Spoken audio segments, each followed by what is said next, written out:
Tous, chers modérateurs. D'abord, je suis très heureuse de me trouver là, et merci Yazdan de l'être aussi, mais très heureuse de vous annoncer donc que ce rapport hépatite est fini. Il était prévu pour fin 2021, le Covid en a décidé autrement, mais donc là, ça y est, c'est fait. Alors, je remercie aussi Marc et Nathalie qui m'ont proposé de prendre la coordination de ce rapport, et ça a été vraiment une très très belle expérience. D'ailleurs, de ce fait, je n'ai aucun lien d'intérêt depuis 2020. Alors, ce rapport est un gros travail collaboratif et je voudrais remercier tous les collègues et aussi tous les associatifs qui se sont impliqués dans les différents groupes de travail et ou de relecture.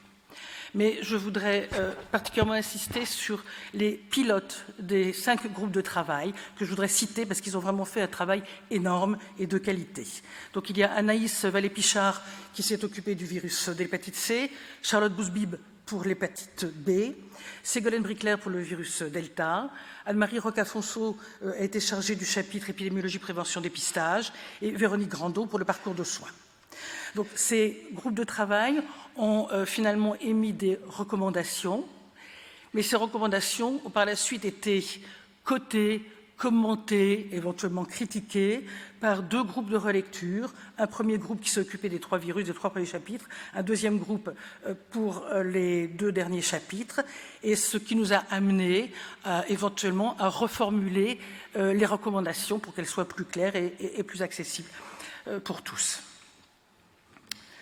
Alors, ce rapport donne lieu à la production de 3 types de documents.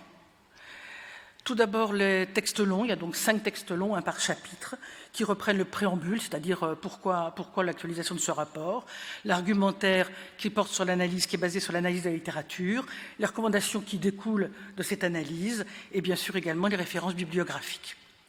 Alors ça, c'est donc si vous avez un fort appétit de lecture, vous pouvez commencer par les textes longs.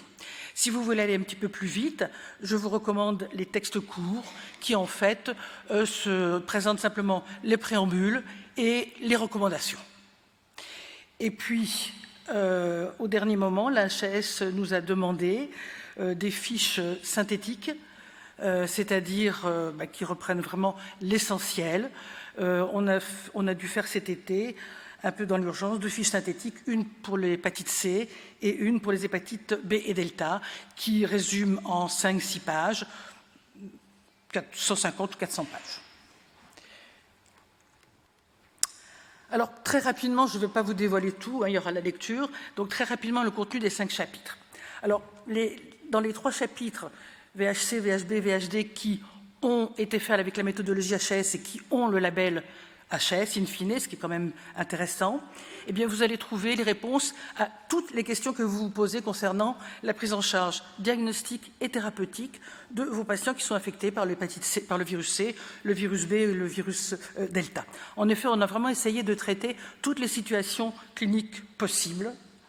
Et si vous ne trouvez pas la réponse à votre question, eh bien, c'est qu'il n'y en a pas. En tout cas qu'il n'y avait pas de réponse consensuelle qui nous autorisait à émettre des recommandations. Alors, devant ce contenu, vous comprenez bien que, essentiellement, ce sont des recommandations de bonnes pratiques professionnelles, donc qui s'adressent aux professionnels. Si on regarde les 2 autres chapitres, donc tout d'abord épidémiologie, prévention, dépistage.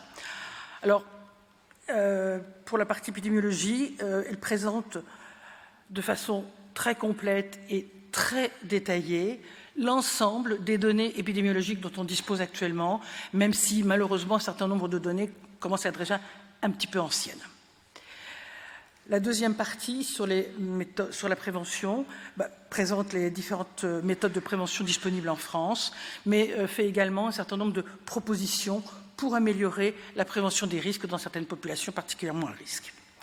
Et puis la troisième partie sur le dépistage présente les différentes méthodes de dépistage des 3 virus et leurs aspects réglementaires, ce qui est quand même important, les indications de dépistage et puis finalement les propositions de nouveaux algorithmes de dépistage qui pourraient être mieux adaptés à certaines populations.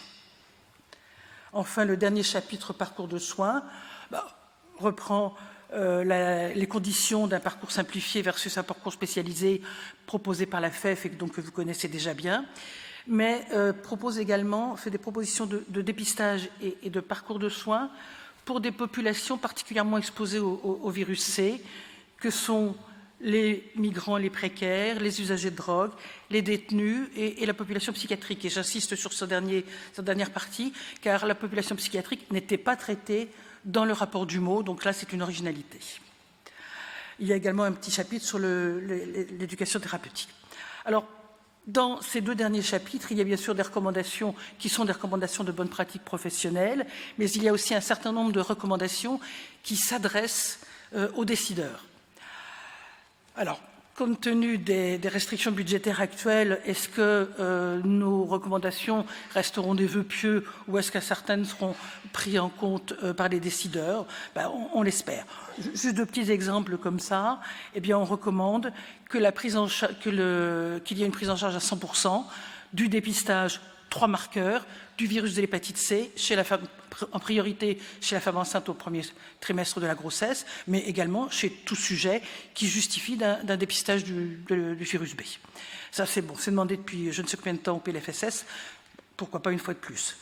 Et puis, autre exemple, eh bien, on demande également il est recommandé le déploiement et la généralisation de programmes d'échange de seringues en prison. Donc voilà, vous trouverez un certain nombre de recommandations comme ça qui sont du bon sens et dont on espère que certaines seront retenues. Alors en termes de publication, eh bien, les 3 premiers chapitres VHC, VHB, VHD ont été mis en ligne depuis hier soir sur le site de la HAS à l'adresse que vous voyez ici. Et puis, très prochainement, on nous assure pour courant octobre, il y aura la globalité du rapport qui sera en ligne sur le site du Conseil national du sida et des hépatites virales, c'est-à-dire les 5 chapitres, texte long, texte court et fiches synthétiques. Donc voilà, maintenant c'est vous qui pourrez vous approprier ces rapports. J'espère qu'ils vous donneront toute satisfaction et je vous remercie de votre attention. Merci beaucoup Françoise pour ce travail de longue haleine.